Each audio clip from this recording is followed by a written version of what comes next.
Добро вечер и добро дојдовте во уште едно отворено студио на телевизија Нова.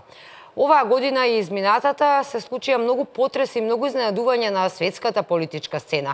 Слободно ќе кажам дека се чини најтешко, најстресно, но најинтересно им беше на новинарите кои што ги следат случувањата во меѓународната политика. Токму затоа вечерва во студиото ќе разговарам со двајца мои колеги новинари, со кои што ќе раздобиме целата светска политика и сите турбуленции кои што се случуваа во изминатите година и половина, па речи се и 2 години. Вечерва во студиото му велам добро вечер на Драган Милосављевич, наш колега новинар, кој што следи светска политика, меѓународна политика, голем познавач, слободно ќе кажам. И на линковско вклучување го имаме директно исто така гостин во ова отворено студио, мој почитуван колега Горан Момировски, кој што е дописник за МИА од Берлин. Добро вечер и за тебе, Горан.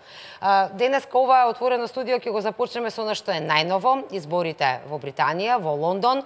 Иако многумина велеа дека Тереза Меј ќе растури, сепак се чини дека не се случи така. По една воведна реченица малку за дали очекувањата, дали она што очекувавте и што очекуваше светската политика се случи во Лондон се случи, или пак ви изненадија резултатите, пак ќе одиме на едни прилози што ги имаме подготвено.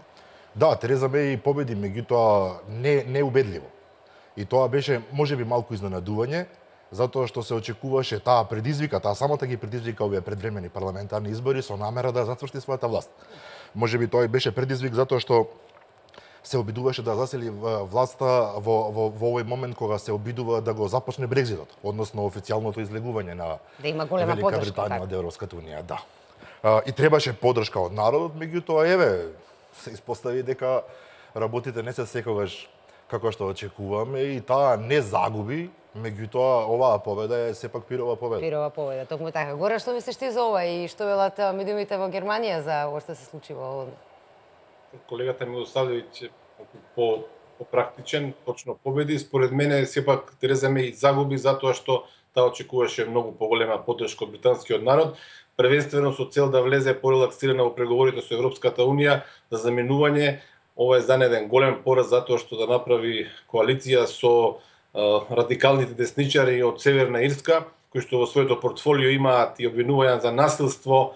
Е малку сложена ситуација и значително ќе влијае на целиот процес на одвојување на Велика Британија од Европската унија и генерално на градење позитивни односи со Берлин, со Париз, Хаг и така натаму. Така. Тоа исто така ќе влие на економијата. Сите велат дека денеска дури на берзата се почувствувало силно тоа што се случи во Лондон. Очигледно ќе има турбуленции. Многу најголемата грижа на Британија беше да излезе од Европската унија без многу големи економски реперкусии по нејзината економија. Но ајде прво да ги погледнеме прилозите кои што ги подготви дескот на телевизија Нова за тоа што се случуваше при изборите и формирањето на новата влада од страна Меј. Конзервативната партија на британската премиерка Тереза Меј победи на предвремените парламентарни избори, но го загуби мнозинството во законодавниот дом. Тие освоја 318 пратеници во 650 члени од парламент, односно 13 помалку од досега, поради што се приморани да влезат во коалиција за да ја задржат власта. Меј изјави дека сега на државата повеќе од се потребна е стабилност. Додека ја водевме кампањата, зацртавме дека ќе ги земеме во предвид проблемите кои се главни приоритети за британскиот народ. Да направиме добар договор за Брекзит, да се осигураме дека ќе ги идентификуваме и ќе се соочиме со предизвиците кои предстојат на државата и дека ќе го правиме тоа што е од јавен интерес. Меј инсистираше да бидат распишани овие предвремени избори со цел да добие постабилно мнозинство, но наместо тоа доби помала поддршка од граѓаните, а на нивна сметка значително подобар резултат забележаа лабористите на Джереми Корбин. Неговата партија освои 261 пратеничко место, 29 повеќе отколку што имаа по претходните избори. Политиката не се враќа во старите рамки. Народот кажа дека му е доста од политиките на штедење, доста од кратењето на јавните трошоци, недоволното финансирање на здравствените услуги, недоволното финансирање на училиштата и образованието и недостатокот на шанса која младите ја заслужуваат во општеството. Трето место по бројот на гласови освои Шкотската национална партија со 35 народни представници, што е намалување за 21 пратеник во однос на претходниот состав. Потоа следуваат либерал-демократите, Демократската унионистичка партија од Северна Ирска и останатите со помал број на пратеници.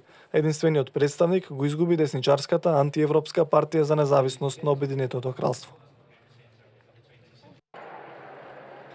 Британската премиерка Тереза Меј побара дозвола од кралицата Елизабета II за формирање малцинска влада. За формирањето на владата Меј постигна договор со Демократската унионистичка партија од Северна Ирска, долгогодишен партнер и соработник на нејзината партија, откако резултатите од предвремените парламентарни избори покажаа дека конзервативците немаат доволно мнозинство во парламентот за самите да владеат. По приемот кај кралицата во Бакингемската палата, актуелната премиерка изјави дека ќе формира нова влада која ќе обезбеди сигурност и ќе ја води Велика Британија во преговорите со Европската унија со цел да обезбеди успешен договор за Брекзит. Заедно ќе го исполниме ветувањето за Брекзит. Во наредните 5 години ниту една група и заедница нема да биде запоставена. Оваа влада ќе води државата низ критичните преговори за Брекзит, кои почнуваат за 10 дена и ќе оствари волјата на британскиот народ со тоа што ќе го однесе Обединетото кралство надвор од Европската унија. Ќе работиме на зачувување на безбедноста на државата. По завршувањето на предвремените парламентарни избори во земјата, Тереза Меј, која во наредните 5 години треба да остане во премиерската фотелја, стана мета на европските медиуми, кои што ја нарекоа голем губитник. Тие отворено се подсмеваат со Меј, која со распишувањето на изборите сакаше да ја зајакне својата позиција, а тој пат ги се врати како бумеранг, откако незината конзервативна партија загуби дел од парламентарното мнозинство.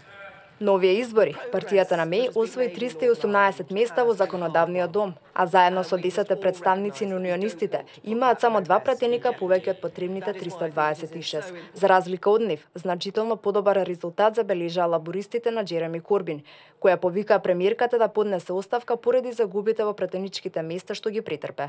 Неговата партија освои 261 пратеничко место, 29 повеќе отколку што има по претходните избори.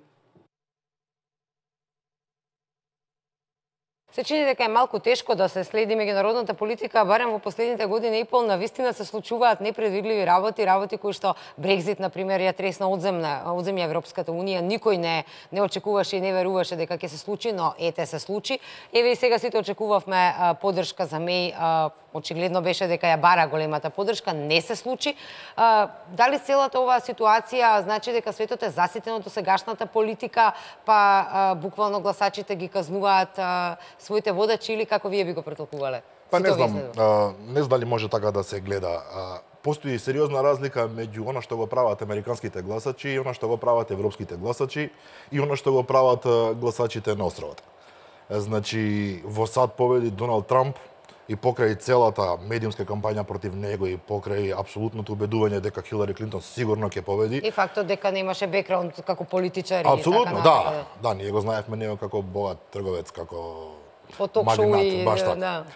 Меѓутоа, тоа е Америка. Очигледно американците имаат повеќе храброст да ризикуваат, односно да преземат чекори кои што се неочекувани. Во Европа е нешто друго, мислам дека ако дојдеме до изборите во Франција и во Германија ќе позборуваме на таа тема, а додека островот Велика Британија е сосема нешто трето. Значи да, Брекзит беше неочекуван и не би направил баш паралела меѓу Брекзит и денешниот условен пораст на Тереза Меј, бидејќи има сосема друга тежина. Значи Брекзит беше нешто стварно нелогично, според нашиот поглед на поимање на нештата, бидејќи Британија се сметаше за една од клучните земји во Европска унија, апсолутно, иако таа не е основач, таа е влезена во унијата 70 година или 71, не сум сигурен, меѓутоа сепак тоа е Велика Британија.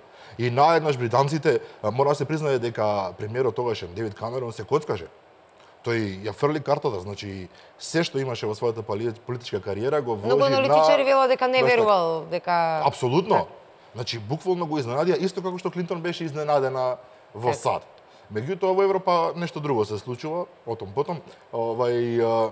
Сегашниот момент е специфичен. Значи, Англија, не би можеле да кажеме дека се наоѓа во некаков расчекор. Тоа е стара земја со традиција, Велика Британија, се извинувам, меѓутоа Англија тамо и понатаму игра главната улога. И тие секогаш, ова е моје лично мислење, секогаш знаат како да бидат на вистинската страна на историјата. Тоа го покажуваат последниве неколку векови, што и да се случи во Европа, тие секогаш се победници. Така што се плашам дека нивното излегување од Европската унија... Најавува распадот на ЕУ? Не било толку храбро во тоа, не верувам, мислам дека Германија и Франција имаат вложено премногу ресурси, премногу енергија и премногу историја во Европската унија за да ја остава да се распадне, меѓутоа секако нема да биде иста без Британија, особено што Британија и отворено овој пат се сврте кон САД, практично ги побара повторно своите специјални врски со САД и практично и кажа на Европа дека ќе биде доволна само како добар сосед. Горана, како се гледа, се имаше впечаток дека Германија, посебно ево Грч после Брекзитот, дека сепак на Европската унија сега најголив проблем е да не дозволи да се случат Фрекзит или нови, нели, беше и при изборот за претседател на Франција, беше стравот кој ќе победи, буквално велеа дека од тоа зависи дали ќе ја биде или нема да ја биде Европската унија. Можеш ли малку да ни елаборираш како се гледа во Германија за тоа и што мислиш ти како новинар кој што ја следи надворешната политика, дали можеби Британија го најави крајот на Европската унија? Веднаш околу ова последно прашање мислам дека не би во тој правец. Европската унија се чини дека е многу поцврста од било чие заменување, па и во случајов на Велика Британија, затоа што сепак се работи за еден пазар од 500 милиони луѓе, на традиција од 50 на 60 на години, која што не верувам дека би била нарушена, дури ако сакате ни со заменувањето на Германија, иако таа е централниот столб и финансиски и политички во Европската унија. Меѓутоа, овде централно прашање за Германија во врска со Брекзитот е како заменувањето на Лондон ќе се одрази на економската политика, на економските интереси на Германија пред се и потоа на Европската унија, затоа што да не заборавиме, Велика Британија е трет надворешно трговски партнер на Германија после САД и Кина и се разбира дека тука постои страв дека ќе се нарушат и односи, дека Германија ќе биде во некаков зијан, затоа што пред се и германската влада колку и да сака, колку и да работи на зближување на Европската унија, пред се ги гледа собствените интереси економски со цел да овозможи подобар стандард за своите граѓани. Во исто време, имате една друга ситуација, интерес на Германија да ги преземе голем дел од финансиските трансакции кои што сега се водат во Лондон. Лондон е централна финансиска точка на светот, би рекол, и се разбира тука Германија има собствен интерес да го претвори Франкфурт барем во еден дел од тоа влијание што го има Лондон во моментов или што можеби ќе го загуби за извесен период. Така што кога зборуваме за односите внатре во Европската унија помеѓу известни членки, помеѓу Велика Британија и САД, како што спомна колегата Мусалевиќ, сепак ниедна работа не е црна или бела. Секогаш постои една слика, јавна, општо прифатена од најголем дел од луѓето аналитичарите, меѓутоа постојат и други помали приказни кои што премногу би рекол влијаат на реалноста и на идните односи. Во овој контекст навистина било преамбициозно да се обидам да зборувам за причините зошто доаѓа до вакви кршови, ломови на глобален план и во одредени земји, меѓутоа би сакал да истакнам два многу важни моменти. Светот прво не е онаков како што беше пред 10 години, кога САД беа апсолутно доминантна светска сила во секој поглед, и политичка, и економска, и војна, безбедностна секако. Сега се разбира, сакале да прифатиме или не, сакале американците да прифатат или не, Русија, особено со интервенцијата во Сирија, покажа дека се работи за втората суперсила која се враќа на политичка сцена. Кина со своето економско влијание многу би рекол би ги нарушил тие светски односи, и да не заборавиме Германија, иако постојано зборува за Европската унија, таа е доминантна политичка, економска, па ми се чини дека има и план да стане војна сила во рамките на Европската армија. И вториот момент, кој што е многу важен, се промени начинот на кој што луѓето го даваат личниот суд, го создаваат личниот суд за одредени политички партии, за политички идеологии, за политичари, ако сакате. Пред 10 на 15 години не постоја Facebook, не постоеше Twitter, не постоја социјалните мрежи, интернетот беше на сосема поинакво ниво. Сега луѓето се информираат на сосема поинаков начин од традиционалните начини на информирање преку класичните медиуми, печатини кои што се повеќе изумираат, така што за мене лично ништо не е изненадување. Не можам да кажам дека очекував Трамп да победи или дека ќе се случи Брексит, меѓутоа навистина поновава светска историја не учи дека ништо не треба да се исклучи, затоа што комплетно се промени целата технологија и на носење одлуки, и на информирање на граѓаните, и на однесување на политичарите.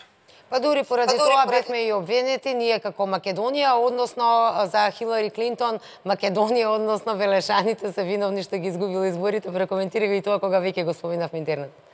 Па не сакам да видам предолг, меѓутоа последниве ситуации минатата недела покажа дека Македонија дојде на главните насловни страни веќе има се помалку во светот, меѓутоа еве Fox телевизија која што е најгледана телевизија во Соединетите американски држави, во неколку наврати во централните вечерни шоуа, политички шоуа имаше своји моменти, би рекол, и без разлика што делумно се збореше и за лошо, за велешките хакери, нели, кои што помогнаа да победи Трамп, сепак доби еден пиар кој што не се плаќа со милиони евра.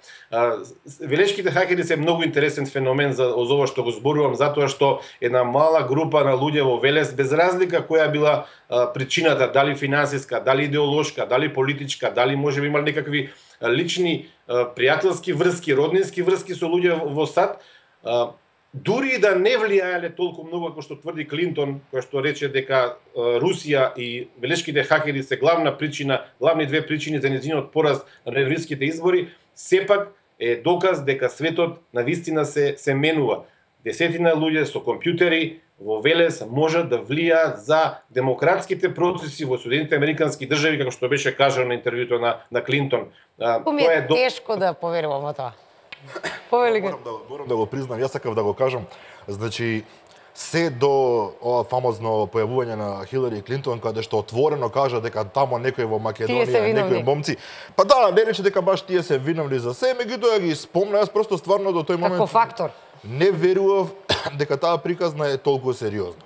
Мене и понатаму ме запрепаства. Од друга страна, само сакам да кажам, во контекст на ова што го рече колегата, мене не ми се допаѓа кога Македонија е премногу се појавува во западните медиуми. Обично таму се појавуваме само кога има некакви конфликти кај нас, кога има нека состојба на војна или на војна состојба, кога или ни се подготвува нешто. Или ни се подготвува нешто, така што јас принципиелно сум против да се појавуваме. Како што вели професорот, нема и да сме како што вели професорот Динко Малевски, тоа сум го запамтил, најдобро е малите земји да гледаат да ги нема во тие тунели, тамо да седат и се гледаат својата работа. Так. Јас ќе ги замолам од режија само да го подготват. Имаме подготвен еден прилог за ставот на Меркел за Европската Унија, каде што директно повика дека сите лидери во Европската Унија треба малку да се свртат кон себе и да заборават на поддршката и соработката од големите сили како Америка. Само подгответе го прилогот, ќе одиме веднаш на него, но Горан да те прашам, зборуваме за поместување на меѓународната политичка сцена, но во Германија не беше таков случајот. Меркел и покрај сите муабети дека ја паднат рейтингот, дека ова што се случуваше со мигрантите ќе донесе до тоа да ги изгуби довербата кај гласачите, таа повторно застана на чело на партијата по четврти пат, чинам, така беше, нели? Да, не само што повторно беше избрана за председател на ЦДУ, туку и го врати рейтингот кој што го имаше пред 4 години, но сепак да не заборавиме дека за да го врати тој рейтинг, таа презема низа чекори, низа активности кои што повеќе наликуваа на радикалната крајно десничарска партија Алтернатива за Германија, која што еден период дојде до 15-14% од рейтингот во Германија, што беше навистина шок, партија која што постои само 3-4 години, дојде да биде трета политичка сила во Германија. ЦДУ на Меркел и Меркел самата тоа го разбраа, започнаа со низа активности кои што за цел имаше да ги убеди германските граѓани дека нема да дозволи исламизација или муслиманизација на Германија, иако вака е грубо да се каже, меѓутоа започна да користи еден сет на пораки кои што наликува на крајната десница и се разбира за неколку месеци таа најголем дел од тие луѓе кои што се разочараа од неа и заминаа на анкетите барем кај Алтернатива за Германија ги врати во ЦДУ, така што сега ЦДУ заедно со баварската ЦСУ имаат над 40% поддршка, што сепак не е гаранција дека во септември на изборите таа ќе направи влада. Втората варијанта за Германија, ако веќе зборуваме, е да се направи левичарска влада помеѓу социјалдемократите, зелените и левицата, што сепак во овој момент не е известно. Најизвестно според анкетите е дека имаме нова голема коалиција во Германија, односно дека Германија нема да доживее промена од последниве 4 години. Што би било подобро за Македонија? Мислам, ние имаме соработка нели со Германија и со Европската Унија. Сега би сакала обајцата да ми прокоментирате. Се промени ли нешто во односот во ставот кон Македонија со сите овие измени и еве конкретно сега со оваа најава што кажа кој ако направи влада во Германија би било да речеме подобро. Секогаш анализираме, нели рековме дека Трамп би бил подобар за Македонија од Клинтон, така барем аналитичарите тогаш анализираа и велеа, иако ништо не се случува сега еве колку месеци е Трамп. Меѓутоа за Германија, Горан, повели прво ти сепак имаш од таму информации.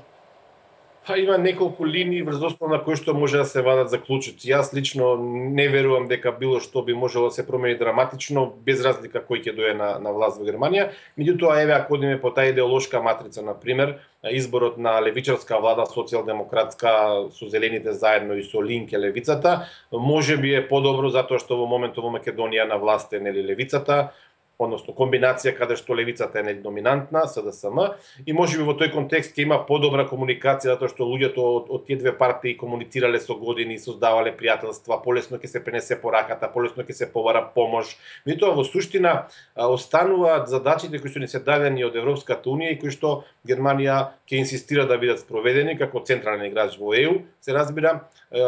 Истото ќе се случи доколку Меркел повторно направи влада, дали во големата коалиција или можеби десничарска, доколку слободните демократи и либералите остават доволен број гласови за коалиција на десницата и центарот.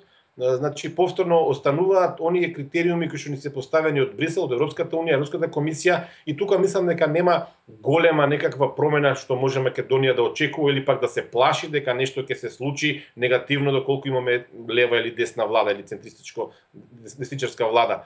Мислам дека тука повеќе е еден зацртан патерн, зацртана шема која што Македонија ќе мора да следи, како што и впрочем досега ја следеше, ако земете вие, ЦДУ на Меркел е сестринска партија на ВМРО ДПМН и навистина во последните 10 години тие две партии има одлични односи, меѓутоа тоа не се покажа како практично за Македонија, зборам сега во одобрување на почеток на преговори со Европската унија или можеби за влез во НАТО. Се работи за еден систем од кој што дела и Германија, кој што ќе го следи тој систем, се додека тој систем дава некакви резултати. За сега Европската унија ми се чини дека е хомогена, доволно без разлика дали ќе замине Британија, дури и Франција да заменеше, мислам дека структурата на Европската унија е предцврста за да ја потресе било што. И тука мислам дека треба да очекуваме она што нас дома не очекува да го завршиме, а не да размислуваме што и кој каде ќе дојде на власт. Го делиш ли ова мислење? Потоа би сакало бајцата да ми прокоментирате за најавите за премиерот Зоран Заев. Тој идната недела оди во Брисел, има средби, меѓутоа во интервјуто кое што го имаше на македонската телевизија заедно со уредниците на повеќе телевизии, меѓу другото кога зборуваше за односите со Грција, за односите со Европската унија, повеќето од риториката на премиерот беше дека ќе се обиде со добра намера, добра волја, добро ова, еве гора сега ти според ова што го кажа, строги, ригорозни се правилата за ЕУ, нема тука пријателства, нема тука прогледување кроз прсти, ве молам да го прокоментирате. Баш така, не знам дали ќе му биде доволно само добра волја на новиот премиер и добрата желба, ќе мора да се исполнат условите што се бараат. Се плашам дека некои од тие услови за нас се претешки и нема да можеме баш толку лесно да ги исполниме, мислам пред се на спорот со името, се разбира, да. Инаку сакам да кажам апропо муабетот на колегата, Германија е најстабилната земја во Европа, најсилната и економски и политички.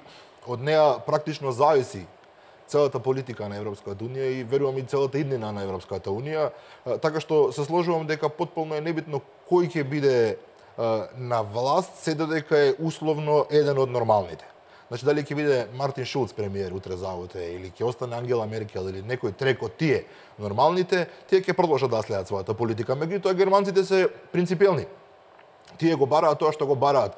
Значи, на никого не му попуштаат. Тоа е ставено на хартија, тоа и нема попуштање. Тие и на Хрватска не и попуштија, која што е нивно милениче на Балканот, не и попуштија ниту на Словенија. Се додека не ги исполнија бараните услови, не ги примаа внатре. Така што мислам дека тоа ќе биде неминовно и наша приказна. Ќе мора да исполниме се што бараат. Јас се плашам дека во еден дел од тоа што го бараат и на кој што инсистираат, ние не сме можеби способни да оствариме. Така. Мал коментар Горан од тебе за ова добрата волја и наспрем правилата. Добро, Македонија во последниве 10 години од кандидатскиот статус 2005 година покажа дека сме способни многу работи да спроведеме и законот за територијална подела да го спроведеме, нели, по признавањето од САС на уставното име и така натаму. И тоа мислам дека во периодот што предстои не би сакал да бидам во кожата на премиерот Заев, затоа што тој најави голем број на чекори кои што ќе мора да ги спроведе доколку сакат да ги исполни ветувањата за брз влез во НАТО и почеток на преговори со Европската унија. Само со нечинење, како што тој најавува, не предизвикување на провокации кон Грција, со пријателски односи, со продолжување на платформата Коцијас Поповски, која што беше предложена од официјален Берлин индиректно, нели? Не може да се дојде до решение. Тоа го потврди Ципрас пред неколку дена во телефонскиот разговор, тоа ќе биде потврдено за жал во неколку наредни разговори со останоци кои што ќе ги имаат. Едноставно Грција не е подготвена да попушти затоа што таму, знаете и вие, владата на Ципрас во моментов има помал рейтинг од опозицијата, од Караманлис.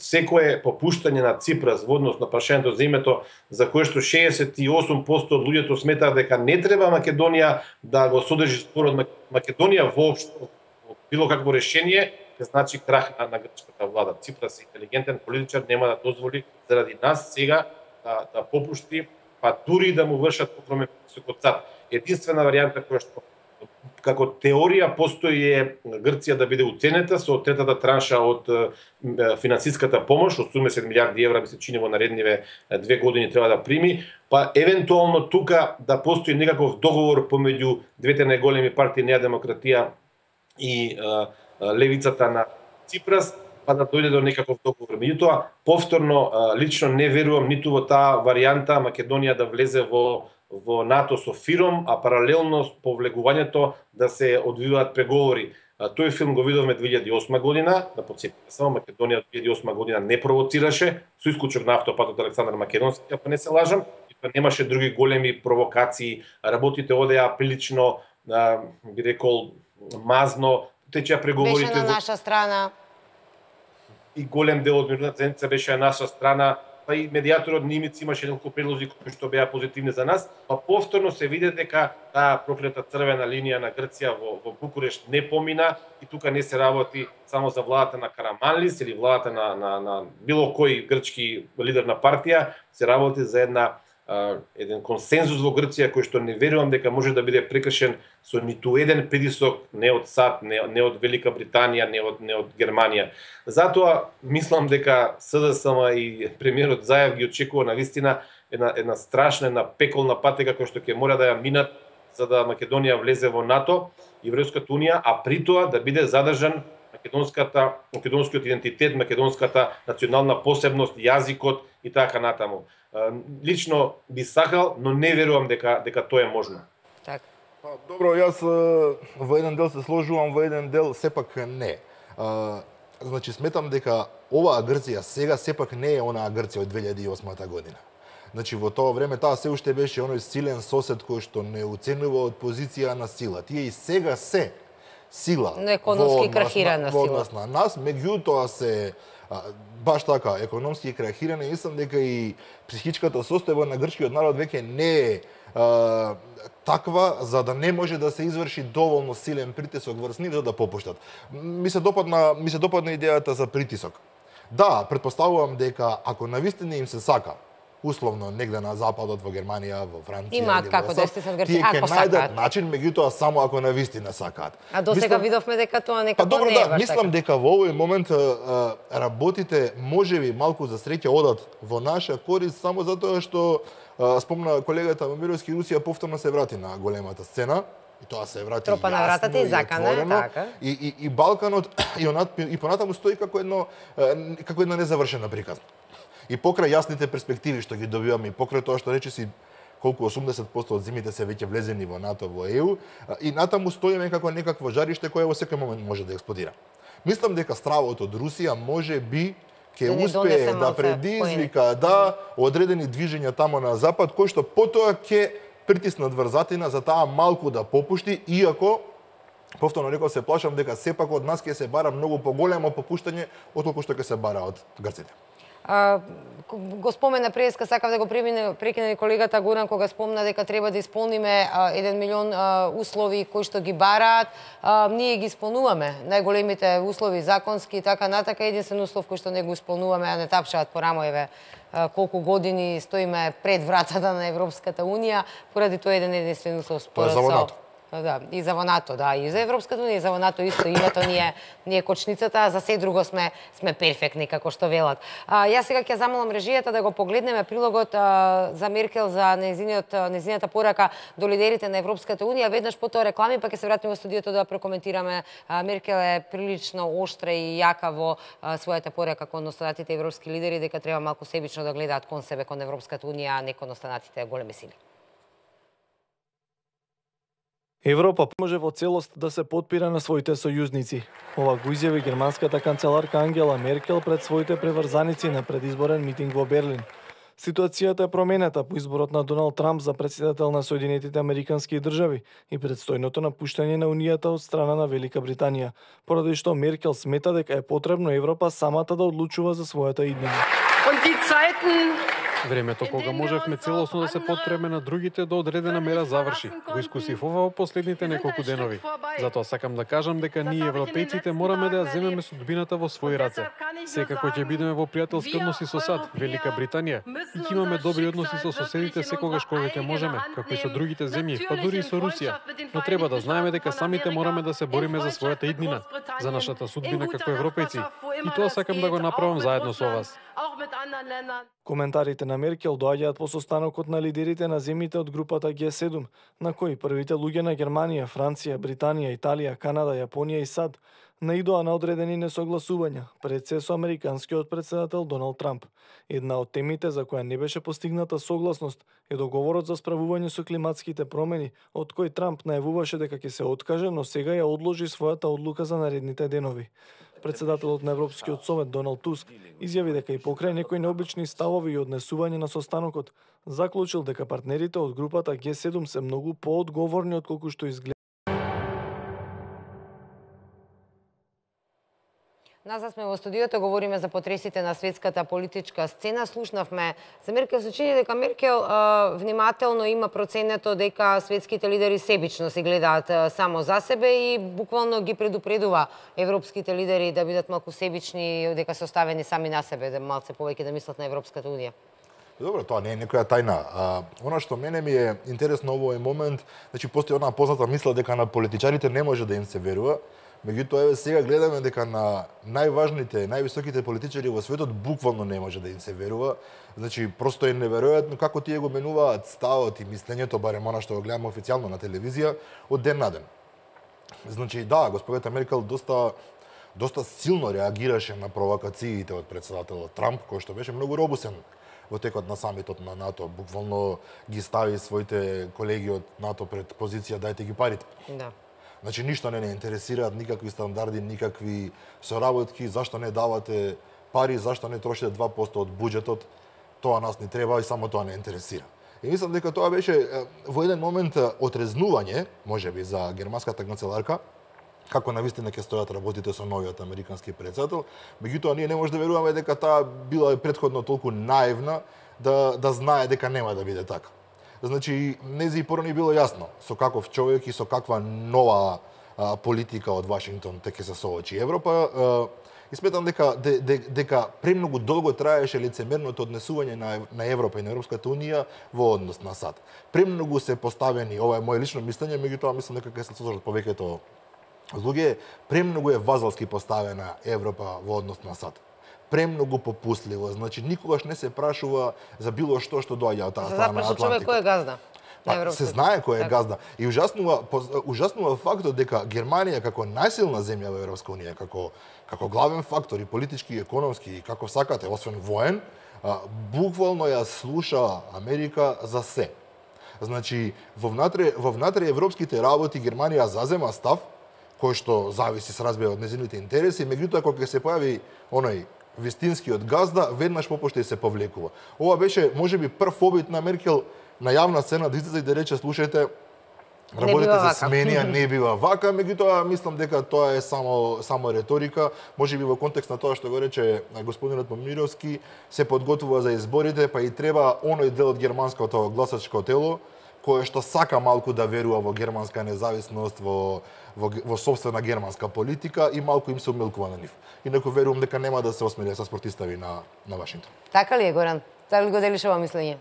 Апсолутно, тоа е првата точка поради која што Меркел така шокантно замени за голем од посматрачите овде, шокантно настапи, практично таа се обиде да раскине едно партнерство кое што се гради од 45-та година од американската окупација на Германија, од Маршаловиот план, ако сакате, од целата поддршка, безбедностни гаранции кои што САД ги даваат на Германија во последниве 70 години, што верувам дека беше дури за незиниот кабинет дека беше еден извонредно чуден чекор. Меѓутоа, во исто време, ако се анализира вчерашната анкета која што ја објавија германските медиуми, според која што 67-8% од луѓето сметаат дека Меркел направила добар чекор, што на некој начин покажала заби кон Вашингтон, јасно е дека се работи за предизборна кампања, за порака до сите оние германци кои што сакаат да видат една цврста, силна Германија, која што не се плаши од своето минато, која што е доволно храбра да ја преземе лидерската позиција во Европа и без притоа да внимава што ќе направи ако нема консултации со Вашингтон. И во тој контекст ми се чини дека Трамп е една извонредна шанса за Германија, па и за другите европски земји да ја покажат, да ја докажат уште еднаш својата независност на глобален план, затоа што да не забораваме, Германија има своји амбиции, своји планови кои што не се остваруваат, како на пример планот да биде една од 7 членки на новиот проширен Совет за безбедност. Тој план е стар веќе 20 на години, значи 5 постојани и уште 2 нови членки да бидат додадени Германија и Јапонија, нешто што САД пред се не го прифаќа. А понатаму со планот за формирање на единствената европска армија, која што повторно би била под некаква формална или неформална команда, да речем, на Германија. Значи, се работи за можност за спроведување на низа планови кои што досега поради блиското пријателство помеѓу Германија и САД, особено во период Меркел-Обама, не можеше да биде спроведено. Сега со потезите на Трамп, Меркел има легитимно право да го менува тој курс на односи помеѓу двете земји, да наметнува своји ставови, и ако видите што се случи веднаш по нејзината порака наредниот ден, представници на Белата куќа ретерираа и се обидува да ја смират топката, меѓутоа тој официјален Белен не го прифати и продолжи со својата реторика. Тоа е првиот момент. Вториот момент е односот на Меркел кон сопствената економија, кон моќното индустријско лоби, кое што има огромни причини за страв од односите Германија-САД, затоа што се сеќавате и сами, веднаш по влегувањето во Белата куќа, советникот на Трамп за трговија најави дека германските производи ќе мораат да бидат царинети од Мексико, со кој што САД има договор за безцаринска унија, нели, нафта. И тука се работи не за 2-3.000-5.000 автомобили или за 1-2 милиарди евра, се работи за речиси 300 милиарди евра годишен данок, годишни царини повеќе, што ќе треба да ги плаќаат германските фирми. Тоа е навистина премногу, дури и за една земја која што лани имаше само, например, 23 милиарди евра суфицит на локално, покраинско и на федерално ниво. Споменавме дека сета ова Трамп дека ја олеснува малку позицијата на европските лидери да можат, нели, да се оттргнат од таа стега, но ја споменавме и Русија и Путин како се помоќен играч кој што тропа на вратата и ја загрозува позицијата и на Америка, која што ја има и на Балканот и на Европа, но затоа пак Трамп некако исто така многу меко влезе во своите муабети за тоа како Америка ќе се однесува со Русија во наредниот период. Пред да се вратиме да го прокоментираме тоа, имаме подготвено прилог за една анализа, мини анализа за тоа како се очекува или како еве веќе започна односите Русија-Америка по доаѓањето на Трамп и Путин, нели? Новиот председател на САД ќе биде четвртиот кој ќе се соочи со рускиот председател Владимир Путин и предизвиците на Кремљ, кој често е поподготвен од Белата куќа да ризикува и да покажува моќ, анализира Reuters, потсетувајќи дека двете земји се во конфликт во врска со Сирија, Украина и сајбер просторот. Некои актуелни и поранешни функционери на САД тврдат дека Белата куќа не ја разбрала огорченоста на Путин од деценијата по распадот на Советскиот сојуз, додека рускиот председател смета дека Западот ја искористил ситуацијата за да ја претекне Русија по падот. Тие предупредуваат дека САД немаат многу влијание врз текот на демократијата во Русија, ниту на нејзината подготвеност за употребата на сила во Сирија, Украина и на било кое друго место за остварување на своите цели. Критичарите велат дека резултатот би можел да биде влошување на ситуацијата во Сирија, уште поголема нестабилност во Украина и неможност овие земји да се доближат до Европската унија со ризикот влошување на ситуацијата во области како контролата на вооружувањето и неширење на нуклеарното оружје, кои беа столбови на соработката за време на студената војна. За Путин и поголемиот дел од руското раководство, светот е игра со нулта сума. Едниот играч добива на сметка на тоа што другиот играч губи, објаснува Ендрю Вајс од Карнеги фондацијата за меѓународен мир. Вајс смета дека рускиот председател тешко ќе ги смени своите ставови пред председателските избори во Русија во 2018 година, во време кога неговата политичка судбина дома зависи од надворешниот непријател, односно од САД. Во исто време, американски официјален представник навестува дека Путин е подготвен и присилно да го спроведе тоа што го наумил, за разлика од Белата куќа, која е исплашена од американските војни во Ирак и во Авганистан. Тој верува дека Путин ќе продолжи да се однесува на ист начин се додека не најде на сериозен отпор, што до сега се нема случано. Во очите на многу актуелни и поранешни функционери на САД, Сирија е еден случај каде што ова е навистина изразено, додека Белата куќа допрва треба да одлучи што ќе направи. Сепак малкумина очекуваат председателот Барак Обама да ја промени стратегијата во последните месеци на функцијата, наведува Reuters. Мали се очекувањата и од нови санкции на Белата куќа против Русија.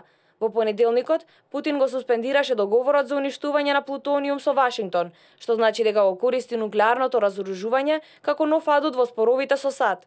Друга област каде што САД ги разгледува опциите е скриената војна во сајбер просторот, која е веќе во текст со Русија и би можела да ескалира со влошување на односите, додава британската агенција. Неименувани американски официјални лица изјавија дека руските разузнавачки служби се замешале во изборниот процес во САД, додека пак од Кремљ го негираат ова. Што се однесува до политиката во стилот на студената војна како што е употребата на економски санкции со цел да ја ослабне руската економија или распоредувањето на трупите на НАТО во балтичките земји во Полска со цел да се заплаши Русија, можеби таа на крајот ќе вроди со плод, заклучува Reuters, повикувајќи се на зборовите на неименувани функционери кои велат дека со русите не постои брзо решение. Рускиот председател Владимир Путин изјави дека е во интерес на Русија и на САД повторно да ја воспостават комуникацијата меѓу нивните разузнавачки агенции. В общих интересах восстановление. Во интерес на сите е да го продолжиме дијалогот со разузнавачките агенции на Соединетите Американски држави и со другите членки на НАТО. Не е наша вина што беше прекинат и не се развива. Во борбата против тероризмот треба да соработуваат сите влади и меѓународни групи, затоа што дури и простата размена на информации за терористичките канали и извори на финансирање, како и за осомничените за тероризам, ги зголемува нашата ефикасност и заеднички напори. Но Трамп во САД влегува во нов конфликт со разузнавачката заедница, откако му побара оставка на советникот за национална безбедност Майкл Флин, застана во негова одбрана и ги обвини агенциите дека протекуваат доверливи податоци, делејќи ги како бомбончиња. Тој повторно ги обвини демократите дека ја измислиле приказната за Русија затоа што изгубиле на изборите. На Твитер напиша: поради тоа ја измислија приказната за Русија, лажни вести. Генералот Флин е прекрасен човек. Беше третиран многу неферски од медиумите, како што ги викам често, лажните медиуми. Многу е тажно што беше третиран толку лошо. Освен тоа, протекуваат разузнавачки документи. Тоа е криминално дело и се случува долго време пред мене. Но сега се случува многу, затоа што луѓе се обидуваат да прикријат ужасната загуба што претрпеа демократите под Хилари. И американските разузнавачки служби соопштија дека Русија се мешала во изборите за да му помогне на Трамп, а сега американските медиуми јавуваат дека агенциите дури и кријат доверливи податоци од председателот во страв дека може да завршат во руски раце. Од 20 јануари работиме под претпоставка дека Кремљ има своји уши во Белата куќа, изјавил висок функционер на Пентагон за Нью Йорк Обзервер, според кого русите во моментов знаат речиси се.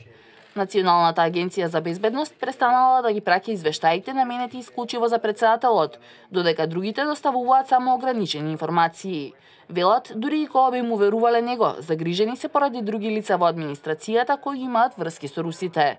Американските разузнавачи забележале и загрижувачки тренд дека информации од руската пропаганда си нашле пат до официјалните барања до тајните служби.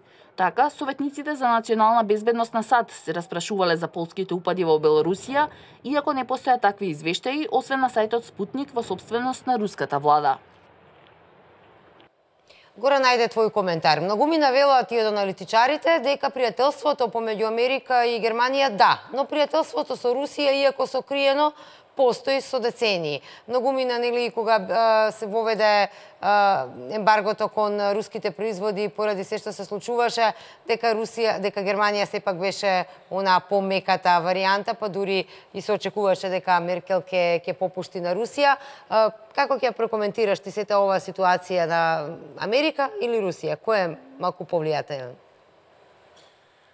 Па, добро, тешко е да се каже вака на генерална рамка, различни структури во различни земји имаат различни интереси. Меѓутоа, ја би се задржал на односите меѓу Германија и Русија, да не забораваме дека 5 германски покрајни, околу 17-18 милиони луѓе, 40 на години има многу блиски односи со Русија. Таа традиција задржана ден денеска. Голем дел од тие луѓе се уште кон Русија, зборам за Источна Германија некогашна, нели? Кон Русија има одреден вид на симпатии. Имате луѓе кои што во руско време ги започнале своите политички кариери, кои што биле помагани од руските служби, од КГБ, и тоа има многу јавно потврдени примери. Да не забораваме дека Габриел беше 2 пати во Москва, дека постојано трговски, економски делегации патуваат во Москва, се договараат, па дури на Крим имаше една делегација пред месец дена, ако не се лажам, каде што се разговараше за економска соработка, а станува збор за Крим, кој што според Германија и најголем дел Европската унија и САД е анектирана територија бесправност против меѓународното право.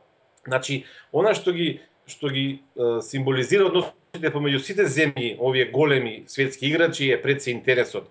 Да не заборавиме, во време на санкции наметнати кон Русија, вие имате договор подпишан помеѓу руската државна компанија Газпром со Германија за градење на нов гасовод Nord Stream 2, северниот поток 2. Значи, зборуваме за гасовод кој што ќе носи 54 милиарди кубни метри газ годишно, ми се чини, не ме фаќате за зборот прилика толку, што е за задоволување на 15% од европските потреби на газ.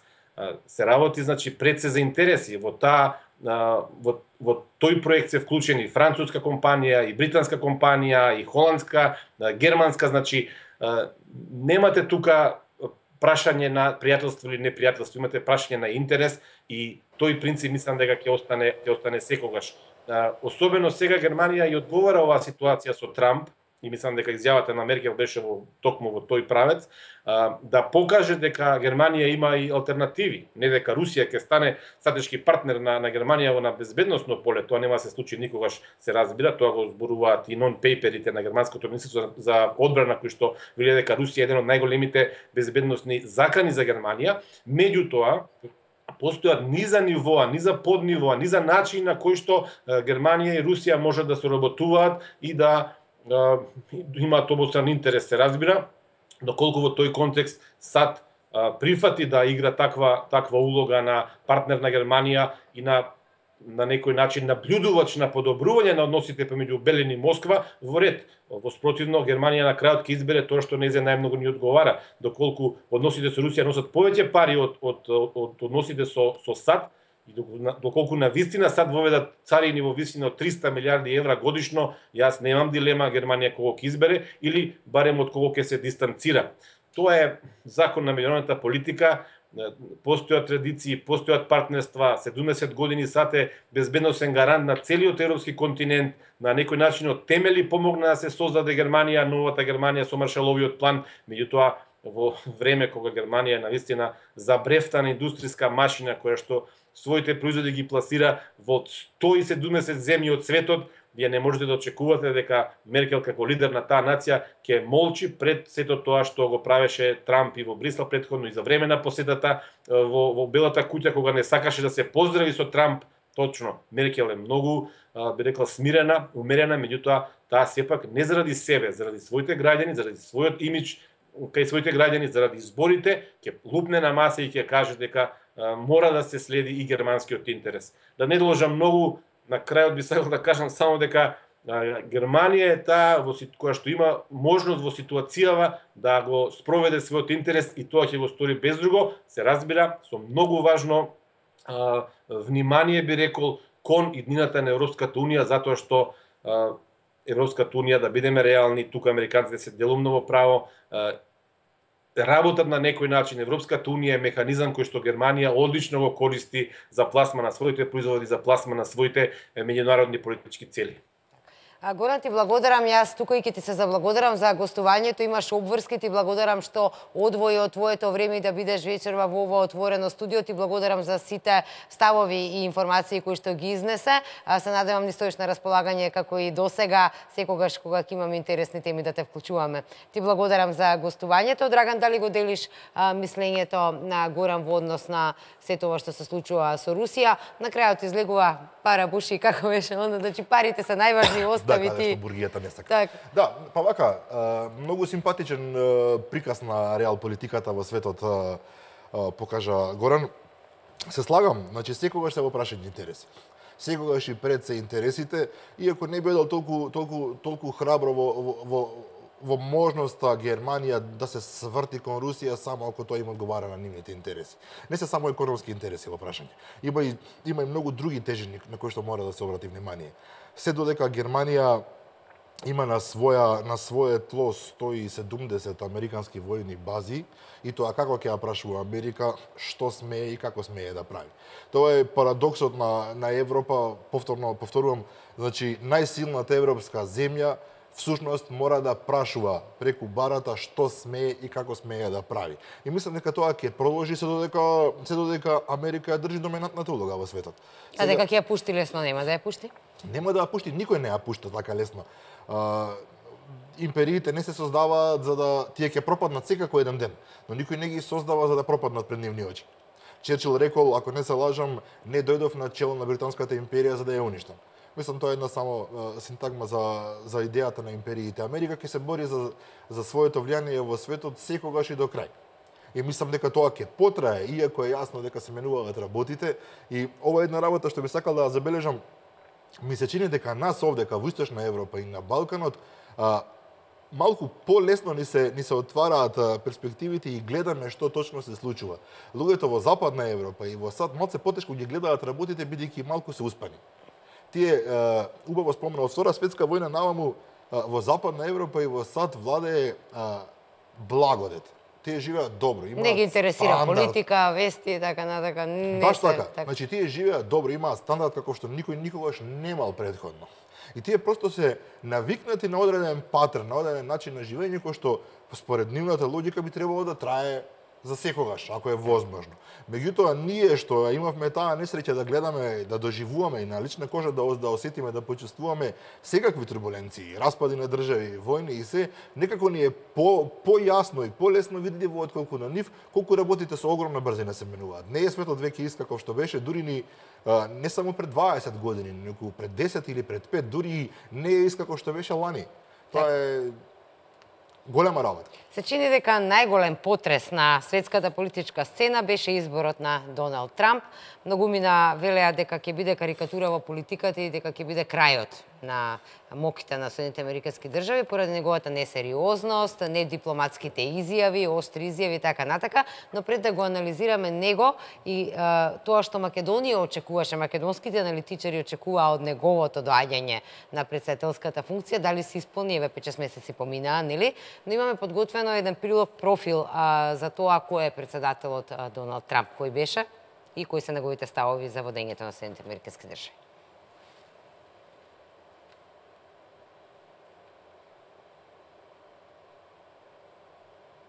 Во светот, Доналд Трамп го електризираше гневот на електоратот и ја разурна американската традиција на пристојност пред печатот, но токму тоа го доведе до Белата куќа. Кога влезе во републиканската претседателска трка на 16 јуни 2015, Трамп успеваше да биде истовремено харизматичен и борбен, елитист и популист и успеа да ги поларизира анти-Вашингтон чувствата меѓу граѓаните. Тоа му беше првата трка за јавна функција и Трамп ја нарече движење, а не кампања.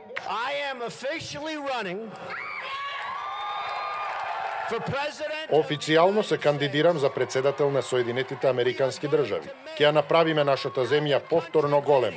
На 70 годишниот бизнисмен му требаа малку повеќе од 10 месеци да ги победи другите 16 кандидати и да ја добие републиканската номинација, но при тоа предизвика расцеп во партијата. Потоа се соочи со демократката 69-годишната Хилари Клинтон во трка обележана со контроверзии меѓу кои пребирање меѓу новиот персонал, обвинувања дека напаѓал жени и неговото сопствено тврдење, никогаш докажано дека Клинтон и медиумите ги местеле изборите против него. Се плашам дека изборите ќе бидат наместени. Морам да бидам искрен, ако не победам на големо, ќе мислам дека мојата страна е наместена. Шокираше многумина кога рече дека можеби нема да го прифати изборниот резултат ако изгуби, трешејќи американската традиција за мирен перенос на власта.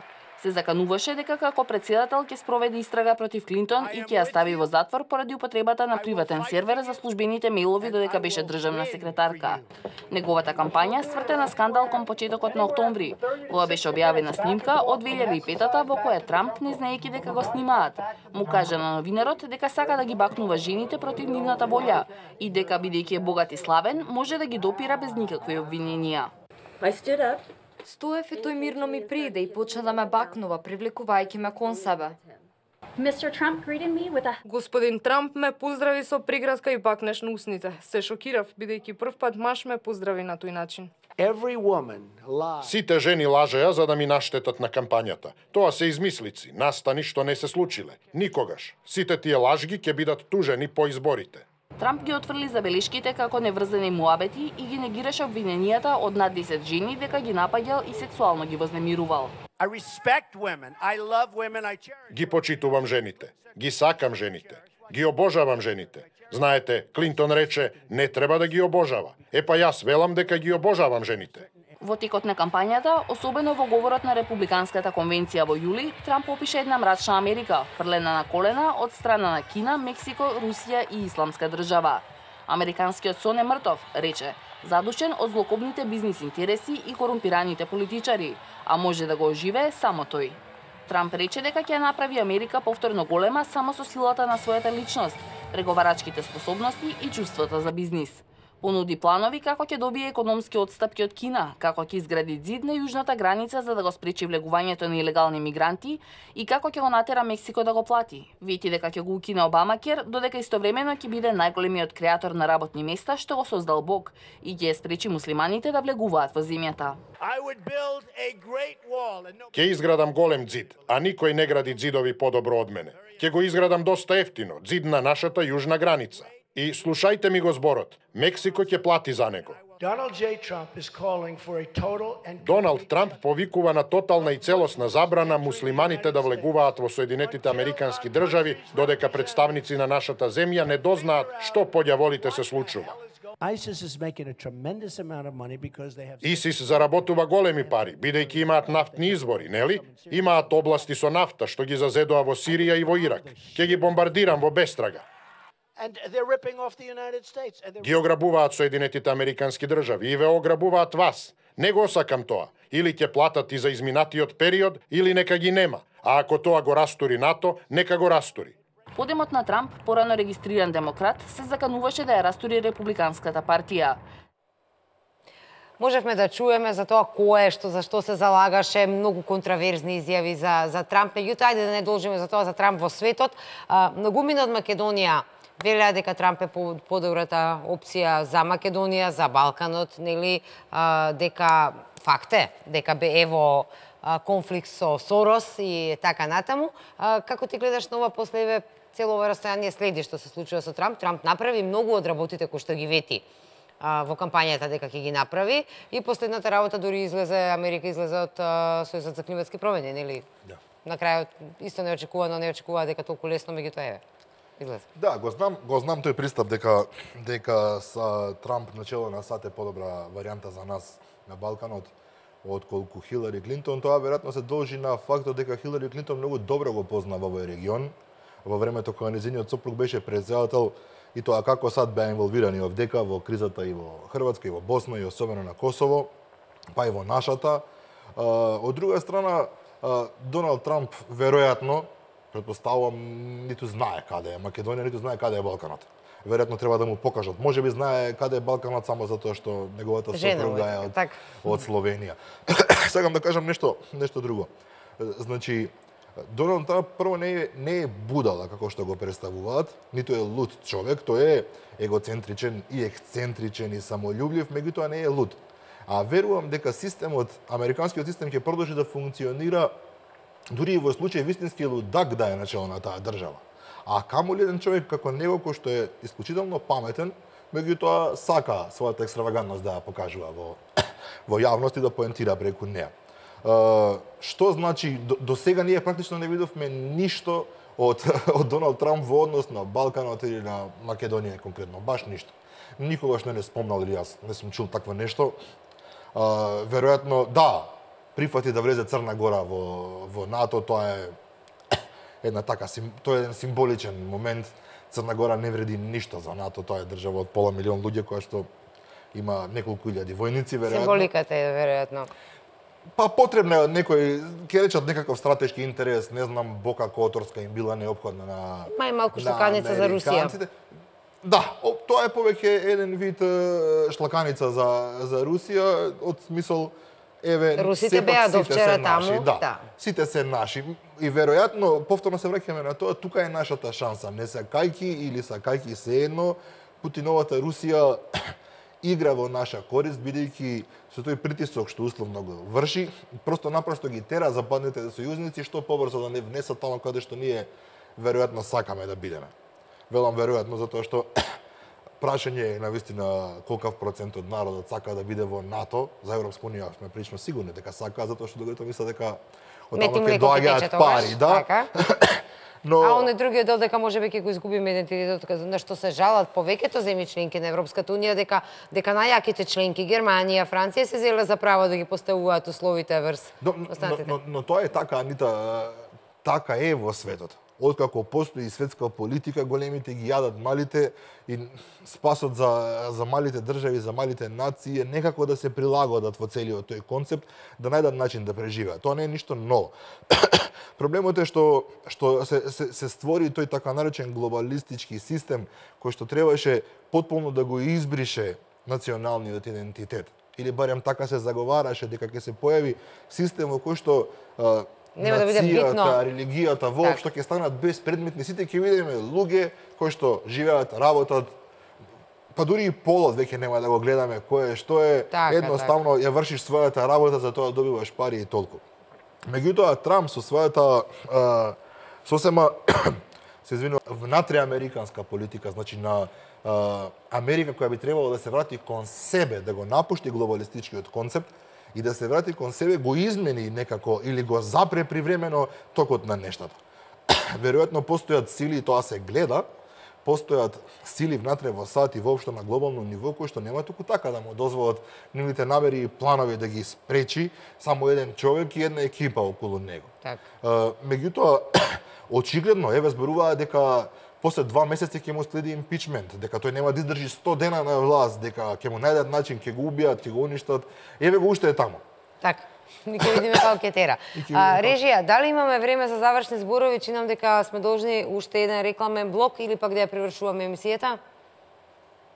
Уште еден рекламен блок, одиме.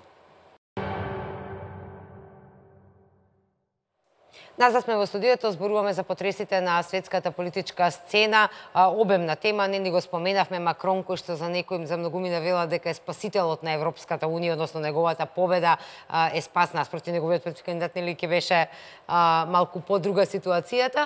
Меѓутоа неисцрпни се меѓународните политички кујни во светската политика, нели не можеме да допреме што се случува.